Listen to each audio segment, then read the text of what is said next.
दोस्तों, तो स्वागत है आपका हमारे चैनल प्रीमियम एजुकेशन में। तो आज मैं आपके लिए एक नई वीडियो लेके आया हूँ जिसमें मैं आपको समझाऊंगा 1773 का रेगुलेटिंग एक्ट। तो अगर आपने हमारा चैनल अभी तक सब्सक्राइब नहीं किया है, लाइक नहीं किया वीडियोस को, तो प्लीज़ सबसे पहले जाके सब्सक्राइब कीजिए और हमारी जो पिछली वीडियोस हैं उनको देखिए और उनको समझिए और लाइक भी कीजिए। तो चलते हैं, हम समझते हैं कैसे रेगुलेटिंग एक्ट आया भारत में। पहला कानून जो बनाया था ब्रिटिश ईस्ट इंडिया कंपनी की गतिविधियों को समझने के लिए इन्होंने लगाया था कानून। ठीक है, तो इन्होंने हुआ क्या था कि ब्रिटिश गवर्नमेंट ने जो ये कानून लगाया था ईस्ट इंडिया कंपनी पर, ये ईस्ट इंडिया कंपनी की जो गतिविधियाँ हैं उन्हें समझने के लिए, उन्हें उनकी निगरानी करने के लिए ब्रिटिश सरकार ने इस एक्ट को ईस्ट इंडिया कंपनी पर लगाया था, ताकि वो ईस्ट इंडिया कंपनी को देख सकें कि वो क्या कार्य कर रही है भारत में, क्या क्या जो उसकी गतिविधियाँ हो रही हैं भारत में, उसको समझ सके। क्योंकि जो ईस्ट इंडिया कंपनी थी वो ब्रिटिश गवर्नमेंट को नहीं बताती थी जो काम भारत में कर रहे हैं।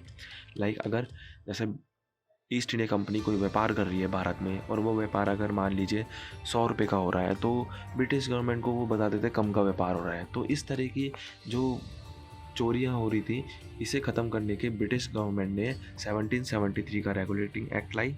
ठीक है, और इसमें जो चेंजेस किए वो मैं आपको बताता हूँ। इसमें जो चेंजेस किए वो चेंजेस थे कि जो बंगाल के गवर्नर थे उसे गवर्नर जनरल पद का नाम दिया। ये सबसे बड़ा पद बनाया था बंगाल का।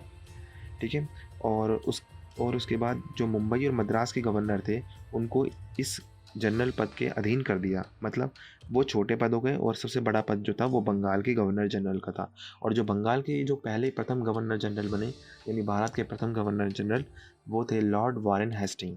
ठीक है, और इस एक्ट के तहत एक चीज़ और हुई, जैसे कलकत्ता प्रेसिडेंसी में एक सरकार की स्थापना हुई जो पूर्ण रूप से अपने स्वतंत्र फैसले ले सकती थी। ठीक है, और इस अधिनियम के तहत 1774 में एक कलकत्ता में एक उच्चतम न्यायालय की स्थापना की, यानी सुप्रीम कोर्ट की स्थापना पहली बार कलकत्ता में की थी 1774 में। अब वही सुप्रीम कोर्ट आज नई दिल्ली के अंदर है। ठीक है, और इस कानून के तहत कर्मचारियों पर कुछ प्रतिबंध लगाए। वो प्रतिबंध थे, जैसे कर्मचारी भारतीयों से रिश्वत लेते थे और रिश्वत लेने के साथ साथ कुछ उपहार वगैरह लेकर अपने यहाँ ले जाते थे।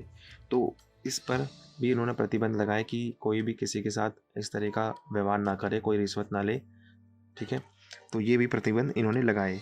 और इस अधिनियम के तहत ब्रिटिश सरकार ने भारतीय लोगों की जानकारी निकालना, यानी कि वहाँ के लोग कैसे रहते हैं, कैसे निवास करते हैं, और साथ ही साथ ये देखना कि वहाँ की सेनाएं किस तरह की हैं, कैसे लोग हैं, ताकि वो पूर्ण रूप से भारत पर शासन कर सके। तो जो ईस्ट इंडिया कंपनी थी वो व्यापार के माध्यम से आई थी, लेकिन उसका आने का मेन कारण जो था वो था भारत पे शासन करना।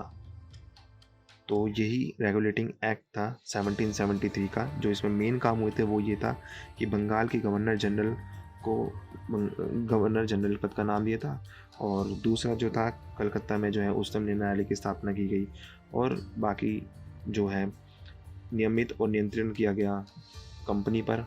ठीक है, तो आज की वीडियो में बस इतना ही।